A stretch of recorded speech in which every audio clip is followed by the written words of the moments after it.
Okay, so welcome everybody. Thank you for attending or watching this very important discussion. I'm very honored today to have with us Drew Brooks, who I'll say a little bit more in a second. My name is also Drew. I'm Drew Kim and the director of the Center for the Advancement of the Humanities at Marquette University, and also an associate professor of theology. And I do research on the theology of addiction and recovery, which is why I'm very excited for this conversation with Drew Brooks. Drew is the executive director of Faith Partners, a nonprofit organization providing leadership training and consultation to develop congregational addiction team ministries. The Faith Partners team approach is an evidence-based intervention with well over 1,000 trained congregational teams from 23 different faith traditions in 29 states. Drew has worked with Faith Partners since 1999 in the roles of program manager and Minnesota area coordinator as well. He also has been involved with congregational lay leadership in music, youth, caring, small group, and addiction ministries. Drew has completed coursework for a master's in science degree in psychological services with an emphasis in chemical dependency. He also has completed CD counselor training at, how you pronounce that, Hazelden? Hazelden. SAPST training, peer recovery coach training, and mental health first aid training, among others. Drew has worked in the prevention, treatment, and public health field for nearly 40 years with Hazelden, Johnston Institute, and other organizations providing training and consultation with faith communities, schools, and community organizations across the country. He has worked with community coalitions focusing on resiliency models and environmental prevention strategies for underage drinking and marijuana use. He has co-authored 4 curricula on topics such as stress management, raising resilient children, group facilitation skills, and addiction team ministry. Drew recently served as co-chair of the Austin Recovery-Oriented Systems of Care Initiative, a member of the Texas Recovery Initiative, and a member of the Substance Abuse and Mental Health Services administrations. Bringing recovery supports to scale technical 12-person team to assist the state of Texas in designing and implementing recovery-oriented supports, services, and systems.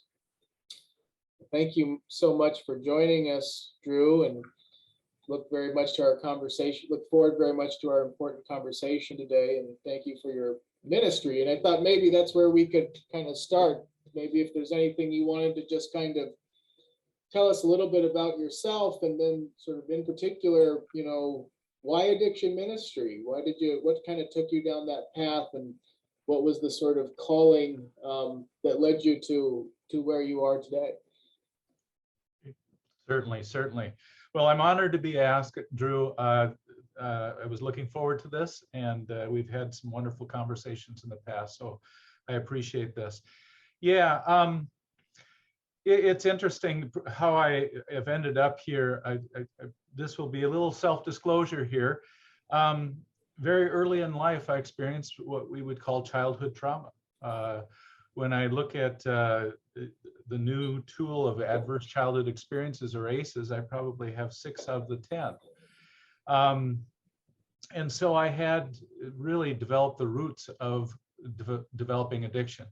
What they talk about with that neglect and abuse or family dysfunction is that it affects the trajectory into your adulthood, and that was true for me. And so very early on in my life, I got involved with alcohol and drugs and other addictions, and got into recovery fairly early. I was in my early to mid 20s, and it happened within a church, but not in the sanctuary of a church, but within the basement of the church, and in a 12-step meeting. And that really revolutionized my experience with religion and with my own ministry. I had been involved with ministry since I was a child, in music, and I grew up in the Lutheran tradition, so I was Lutherally present and all that. But anyway, what this ministry does for me, and basically what we do is we we equip and develop capacity and readiness within congregations to address addiction, hopefully in an informed and compassionate way. But what it has done for me, going through my own recovery, has really, it's been about integrating my life. It's taking my personal life of faith and recovery and marrying it with my professional life of prevention, treatment, and public health. And now the beauty is with an integrated life, I feel whole and I can be Drew wherever I go. I don't have to do recovery on one side of the community and my religious, my faith life in another part and my professional life in somewhere else. But it really has integrated my life. So I'll end there, quite a mouthful. Well, thank you so much for that. Maybe you could tell us a little, you said a little bit there about faith partners, but maybe you could just kind of tell us a little bit about kind of that model and how it emerged and what sort of maybe challenges you encounter running faith partners and the way it serves the community. Certainly. Really what it started in 1995, and even before that in the late 80s, by a woman named Trish Merrill, who's a psychiatric nurse, and she was the wife of a Methodist pastor. And so she thought there was a better way of working with both people who were addicted, but also people with mental health issues. And she leaned kind of more into the addiction issues, so looking at substance use disorders. And this happened in the late 80s, and she developed really a curriculum, a manual from 1990 to 95 through the help of the Texas Council of Churches, and worked with probably 200 congregations in developing this. And basically, it's a way of equipping and looking at how can we educate both clergy, because one of the things we learned in the early 2000s was about 94% of clergy sees this as an important issue that they deal with. About 38% see this as about 50% of their pastoral care is working with people with addiction. And only about 12% had received any education in their seminary training. So one of the things that we wanted to do was to narrow that gap. And so one prong is to educate clergy. The other prong, and the main prong, is working with laity, because the laity, the people that are sitting in the pews, are often the experts. They're the health educators, they're the prevention specialists, they're the mental health specialists, they're law enforcement, they're people in recovery. So they're sitting right there in the pews, so why not tap into that? And so it became a partnership between clergy and lay people to really develop kind of an educational platform so people could deal with all of these issues. Because as you had mentioned, or as you were asking, what are some of the barriers? And probably the two biggest barriers to this is more of an external force, which is stigma. And probably the best definition I've run across is that it's a mark of disgrace. And that can be for so many different things. Certainly addiction and mental health, that is true. Sexual orientation, there is stigma around a number of things. And what's beautiful about working with the faith community and my own faith is that growing up in the Lutheran tradition, grace was huge. So the way to deal with the mark of disgrace is grace, and grace is that unmerited gift from God. It is, as Paul would say, there's nothing that can separate us from the love of God. Nothing, positive or negative. There's nothing that can separate us. But that stigma becomes that external force that stops us from being honest with ourselves and then allowing us to ask for help. And so that stops us straight in our path. The other one is the cousin, and that's the internal force, and that's that of shame. Shame, that of feeling less than, feeling flawed, feeling unworthy of help. So then we become less honest with ourselves, and we feel more isolated, and we feel like there's nothing that we can do. So with those two in place, having that educational platform to be able to talk about these issues, to bring light to those shadows, to that darkness. The faith community is just a natural place to do that, but they often have been very quiet, or people experience the faith community sometimes as judgmental and condemning. And so it's really looking at developing an informed, compassionate response. I think it's really interesting what you said there. And so I think I might want to kind of change the order of the questions I had prepared for you a little bit and jump right to one of the questions further down, because I really liked what you said about grace as the antidote to the marks of disgrace that seem increasingly kind of pervasive in our culture and certainly apply to addiction of various kinds. And so this idea of stigma and shame, and one of the places that takes that I go to in thinking about that as a theologian is a question about the human person. As one of the central subjects, if you will, of the humanities. I like to say the humanities are about humanity, not just kind of abstract subjects. And so, one thing I was wondering or thinking about as you were talking is the extent to which the shame and stigma that you talk about is rooted in an understanding of the human person as merely an individual, as opposed to a communal being, for whom community and belonging are not sort of luxuries of a well-lived life, but real basic human needs.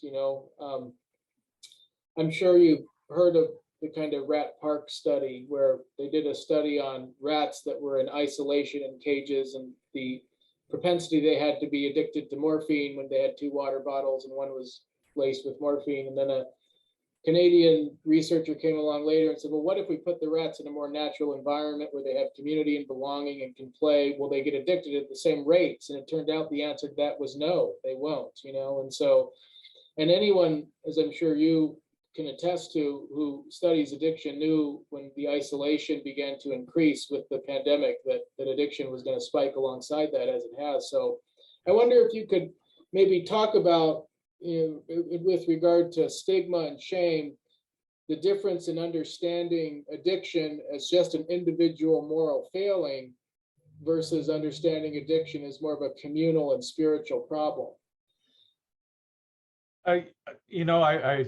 What I would say with that is one of the things that I was really struck by with the pandemic is, I think, as you said, that addiction and mental health issues tended to spike. And people that were along this continuum, because we're all on a continuum of mental health. We all have a level of mental health, and it varies depending on what happens in life and whatnot.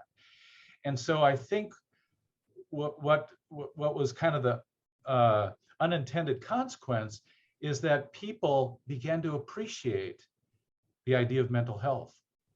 There's a high percentage of people that have identified themselves as struggling with mental health. And so what that ends up doing is it normalizes the fact that people do struggle with mental health or struggle with what I would call addiction. And one example of addiction, or one definition of addiction, and it's not a medical definition, but it's a chronic comfort-seeking behavior. It is a person in pain and often isolated in that pain. And so they're seeking comfort, and they're seeking comfort often in the wrong places. And part of what I like about Gerald May, he wrote the book Addiction and Grace, is he talks about the hole in the soul.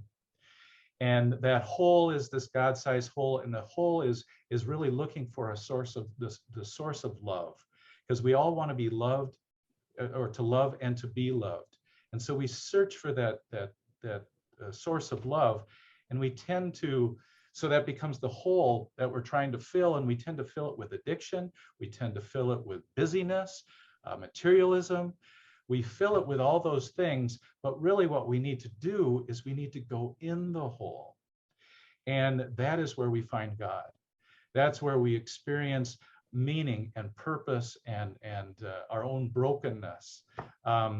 Because really, the commonness of our shared humanity is that we all have some brokenness. If you've lived long enough, you are going to have things that tenderize you, things that affect you, things that, it can be a medical, it can be cancer, it can be all those things, but that will tenderize you. And we need to reach out to community. And we don't judge other chronic illnesses like we do addiction. We tend to moralize it. And to me, that's unfortunate. The beauty of searching for that love and searching for that transformational love, one of the things they talk about in 12-step recovery is the gift of desperation. And it becomes part of that transformational love. So we move from desperation to hope. And to do that, we move from the problem, which creates isolation, again, because stigma and shame, to community. We need to, that becomes the antidote, that becomes the solution, to be loved, to have meaning, to have shared purpose. All of those things move us in those directions, and starts to deal with those spiritual issues of who am I? Having a sense of identity, having a sense of meaning, having a sense of purpose, and moving us in those directions. And we can only do that in community.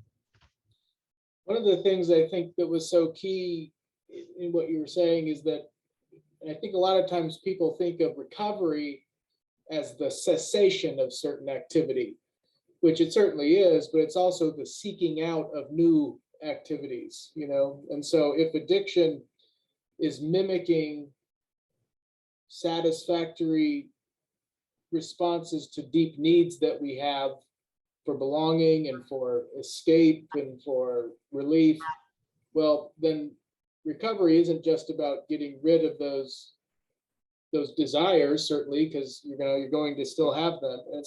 It's not just about cutting out the false solutions to those desires, but seeking and finding meaningful, authentic connections that can help us pursue those desires in a way that's perfective rather than destructive of our spirituality and our personhood, so to speak.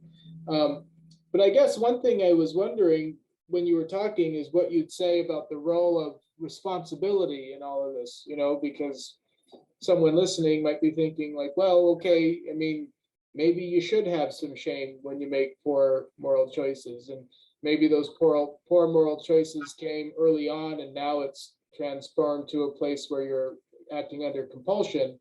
And so I wonder, and then you mentioned the 12-step programs too, where so there's a searching moral inventory, and there's refusing to kind of cast off responsibility onto others. So how do you kind of reconcile that need to remove the disintegrating force of shame and the low self-efficacy that brings, that can often fuel the addiction, with the need to somehow adopt responsibility for, to some extent, one's own condition and one's own recovery? Like, how do you kind of bring those together? Yeah, excellent question. It's a very good question. One of the things that I want to really speak to with that is the distinction between guilt and shame.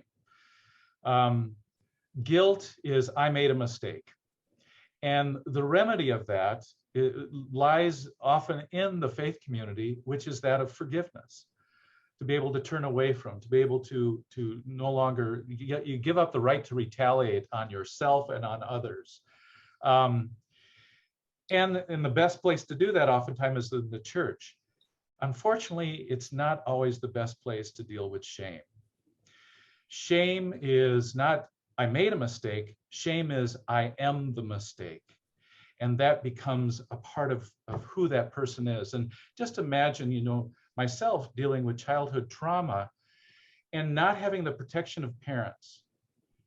And at that point, realizing that I have to do this myself. I'm a 6-7-year-old kid going, the only person who can protect me is me. And which was it's totally inappropriate. But the trajectory, then you start getting into blaming others and minimizing and all those things as you get into addiction, because you're trying to avoid the pain and medicate that pain. So that's the problem. So shame is, I am the mistake. The remedy to that is acceptance. And acceptance happens in authentic community, not in just community, but authentic community. And the hallmarks of authentic community, the first is transparency. So feeling safe enough to tell my story, to give my testimony. And the second one is that I will experience acceptance when I share my story. Now, that happens in 12-step meetings. I'll walk into a 12-step meeting in Las Vegas or Mexico City or you name it. I don't even speak the language, and I feel the acceptance because we have that shared humanity. It's like, I understand right off the bat. That doesn't always take the place in the religious community. And that is part of what needs to happen. And so to your question, part of it is, as we look at the 12-step program, first we need to have a right relationship with our disease, that we own it, that we realize that we're powerless over this, that our life had become unmanageable. And we need to own that. We can no longer blame. I blamed my parents for decades that they didn't protect me. But as long as I was doing that, I was still stuck. And until I took responsibility for my own and took my own agency in moving forward, I was going to stay stuck. So that's the first step. The second step is to be in right relationship with a higher power, something outside of myself, God, the Holy Spirit, however you want to define that. And that's steps 2 and 3. And then steps 4 through 7 is really getting in right relationship to self. And that when people they'll look at, part of what we need to do is demythicize the 12-step program and those rooms where people meet in the basements of churches. Because basically what's happening there is you see the true nature of God, but you also see we have salvation, but we also need to have sanctification, where we are bettering ourselves, where we are working through the stuff in our lives to cut off some of those edges. And so we become more smooth and we aren't so offensive to others, And then that becomes step 8 and 9. And that's becoming in right relationship to others. And then steps 10 through 12 is being in right relation and maintaining those right relationships and to look for God's guidance in that. So it becomes less about us, which addiction is all about self-centeredness, and it's becoming other-centered. And the 12th step is service to others, which in the faith community is ministry. So it's moving through that process of transformational love and sanctification and taking responsibility for self. And thus, hopefully that kind of answers what you're asking.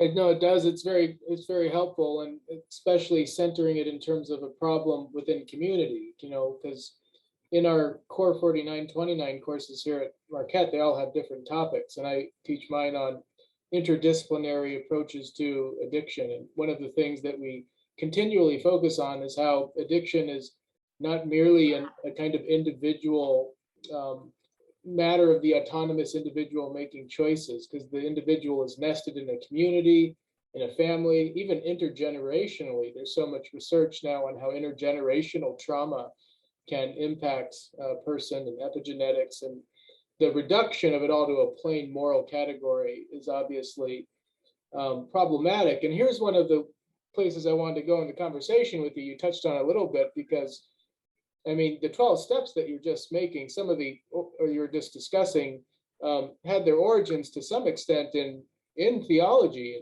and discussions that Bill Wilson was having with Jesuits and so forth. And so I wonder about, to put it, I guess, more simply, I guess the question would be something like, is there any evidence to suggest that spirituality does play an important role in recovery? I mean, does spirituality play a role in recovery?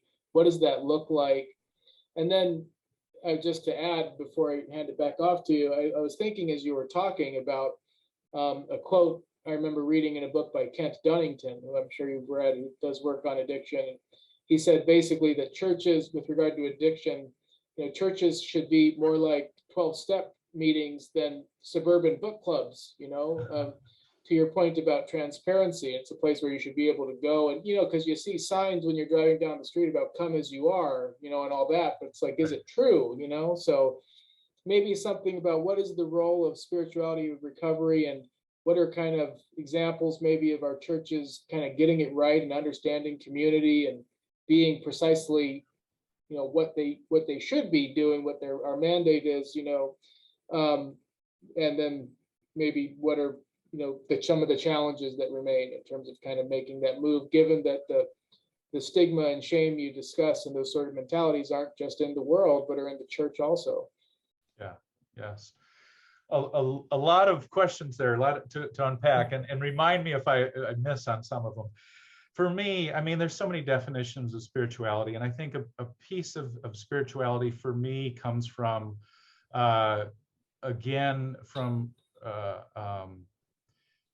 I believe it was Gerald May that really describes that as it's each individual coming up to their own sense of incompleteness, and needing to fulfill and fill that hole. And so part of it to me is being in relationship, and so being in relationship with self, and then being in relationship with God, probably first God, and then self, and then others. And that's really what the 12 steps really spoke to. And as you said, yeah, the 12 steps were based on the Oxford group, and they had the 6 steps, and they were a complete deflation, that's step 1. Dependence on God was 2. A moral inventory 3.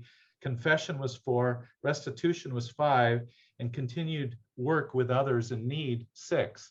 So you can see the 12 steps where that grew from. And it was written by Bill W., having experienced these 6 steps.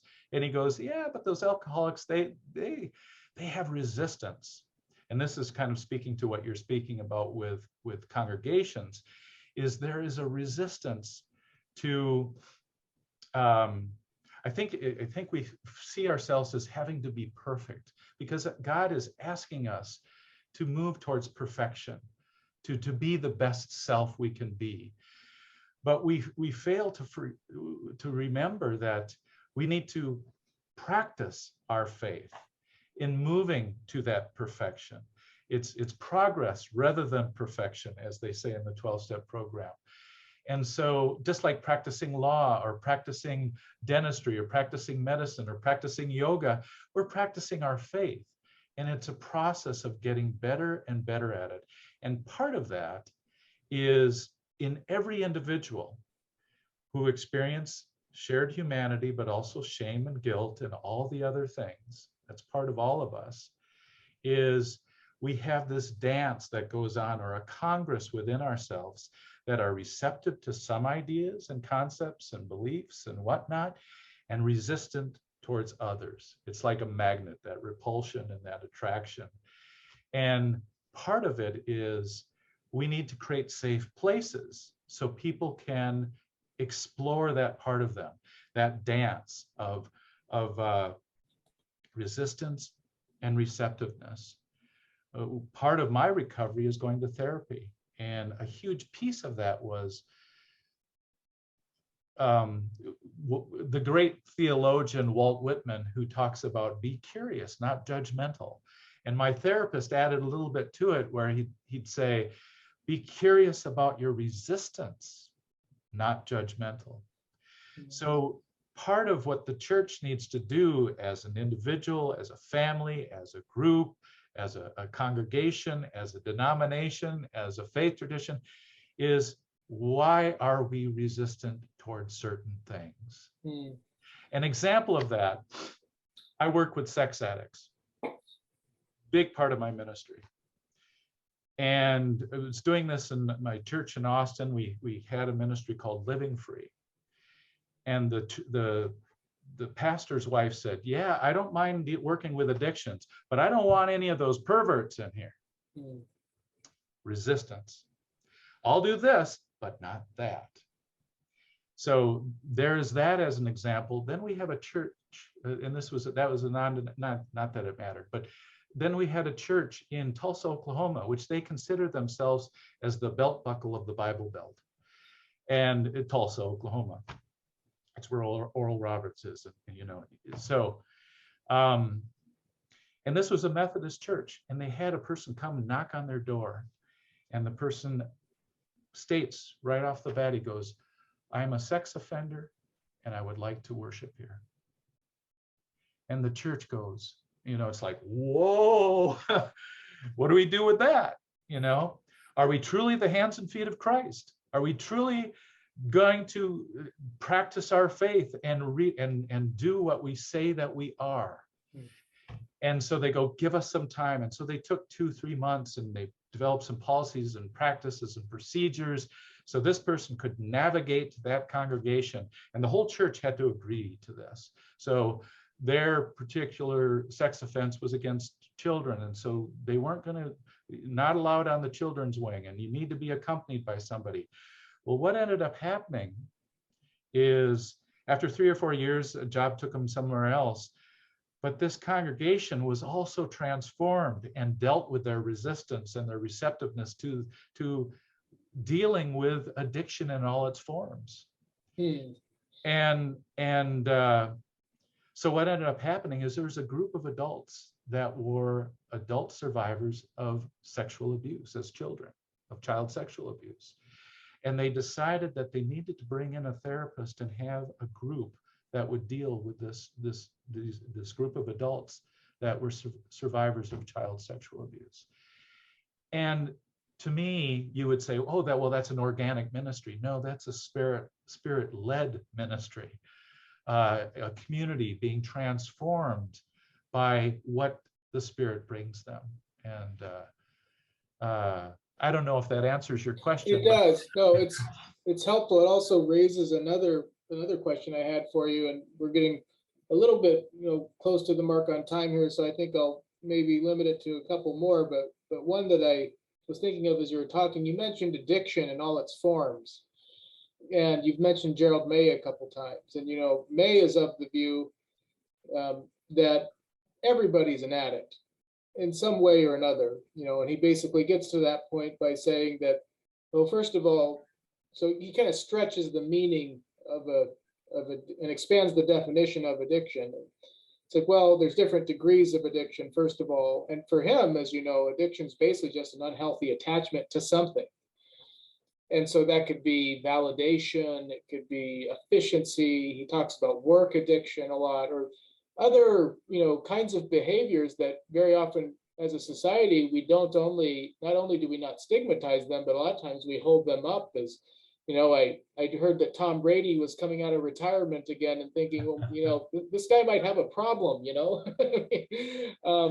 A 44-year-old quarterback, yes. Yeah. That's right. Yeah, he couldn't quit, you see. So I wonder if maybe you could say a little bit, because on my own, and I always have the students kind of wrestle with it too, I kind of struggle with this idea that everybody experiences addiction on some level, because on the one hand, surely everybody has unhealthy attachments, and seeing it that way could maybe help break down some of the stigma and some of the us-them type of stuff that goes into thinking about addiction. But on the other hand, I wonder if it kind of,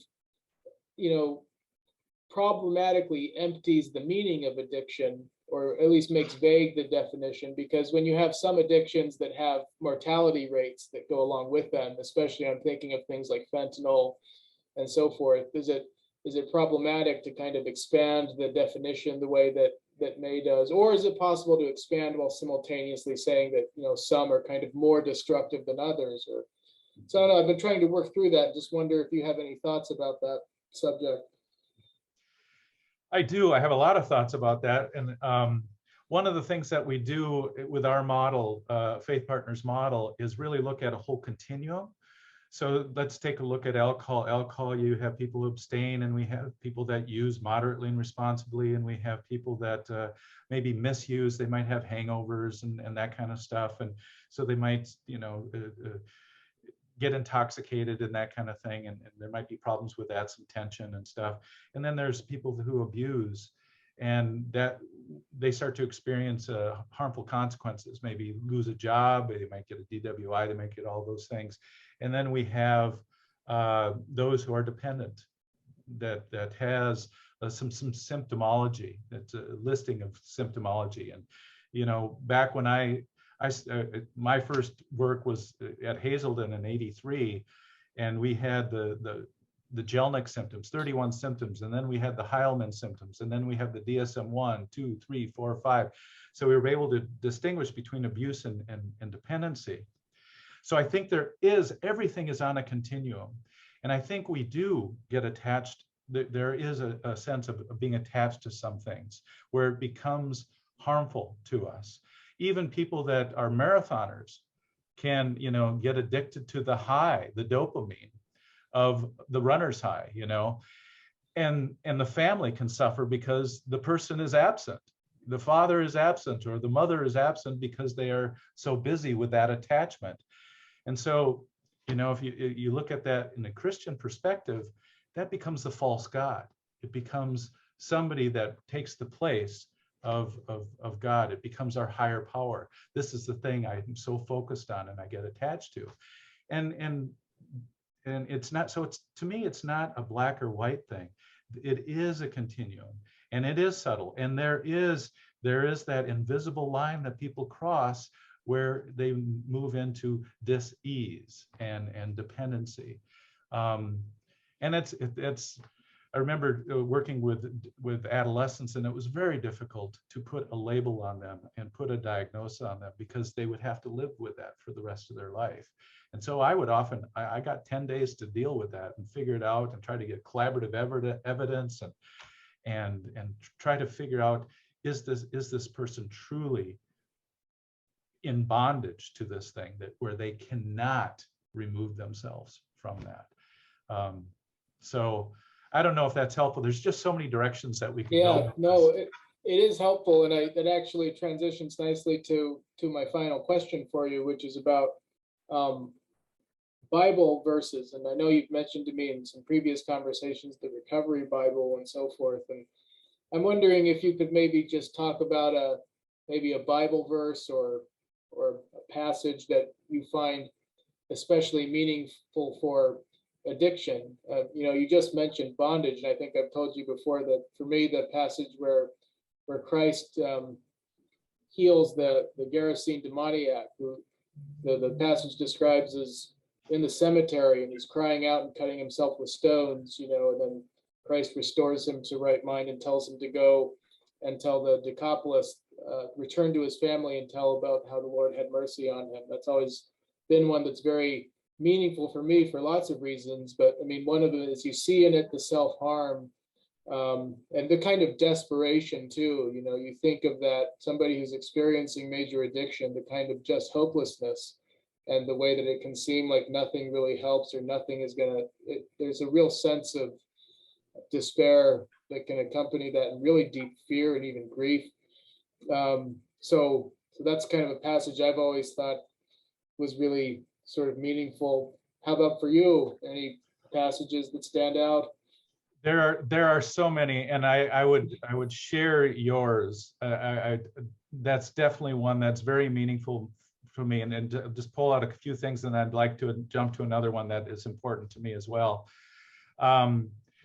One of the things that I love about that is here, he's cutting on himself and he's doing all that, and he's shouting and yelling and whatnot, and it scares the community, and they want him away. So he is isolated, and that they would prefer that. And then when Jesus comes, he comes running towards him, and he falls on his knees and he goes, "Why are you, doing this?" And so there's this push-pull. I want help, but I don't want help. I want help.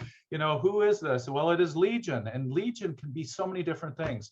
It can be all the defenses that keeps you away from knowing my true self, or it could be all the different addictions I have, all those different things. There's so much meaning and so many analogies that can be made from that. The other one, I mean, we could look at the Good Samaritan, we could look at the prodigal son, and the prodigal son, and is the church the father, or is it the oldest son? The father who takes on the shame of the youngest son who's been eating from the pig slop, and the oldest son is, I've been here and I'm doing all the work and all this stuff, and how dare you, and it goes, you've been here, all of what is mine has been yours, and so he takes on the shame of both of his sons, and that's what God does for us.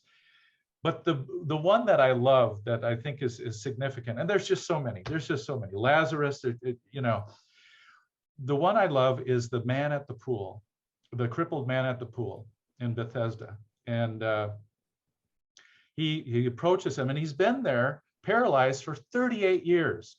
How many addicts can relate to being paralyzed for 38 years, being in my addiction as an alcoholic, or drug addiction, or gambling, or sex addiction, or whatever, for many decades, and feeling stuck and crippled and unable to move, and needing and not asking anyone for help, potentially.